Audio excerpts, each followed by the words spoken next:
নমস্কার সবাইকে, কি অবস্থা সবার? সবাইকে শুভ সকাল। আশা করতেছি সবাই অনেক বেশি ভালো আছেন। আজকে হচ্ছে মঙ্গলবার আর হনুমান জয়ন্তীও ছিল আজকে। তো আজকে সকালে উঠে চলে যাই আমরা সবাই মিলে শ্রী শ্রী নবগ্রহ বাড়িতে। একটা হচ্ছে গ্রহ পূজা দেওয়ার জন্য অনেক দিন ধরে চিন্তা করতেছিলাম যে একটা গ্রহ পূজা দেবো, প্রতি মাসে একটা গ্রহ পূজা দেওয়া উচিত। তো ঠাকুরের কৃপায় আজকে হচ্ছে যে সেই ইচ্ছাটা পূরণ করছে ঠাকুর। তো সুন্দর করে গ্রহ পূজা দিয়ে এই যে আমি আপনাদের দর্শনের জন্য ভিডিও করে নিয়ে আসি, সবাই দর্শন করবেন। আর ভগবানের কৃপা যাতে সবার বছর ভালো কাটুক সেই কামনায় রইলাম। এই যে আমি ভগবানের ভিডিওটা আপনাদের জন্য করে আসছি।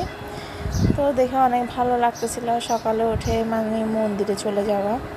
এটা হচ্ছে আসলে অন্য ধরনের একটা ভালো লাগা কাজ করে। তা আপনাদেরও কার কার মন্দিরে যেতে অনেক বেশি ভালো লাগে আমাকে অবশ্যই কমেন্ট বক্সে জানাবেন। দেন হচ্ছে অনেক বেশি খিদা লেগে গেছিলো, তো চলে গেছিলাম একটা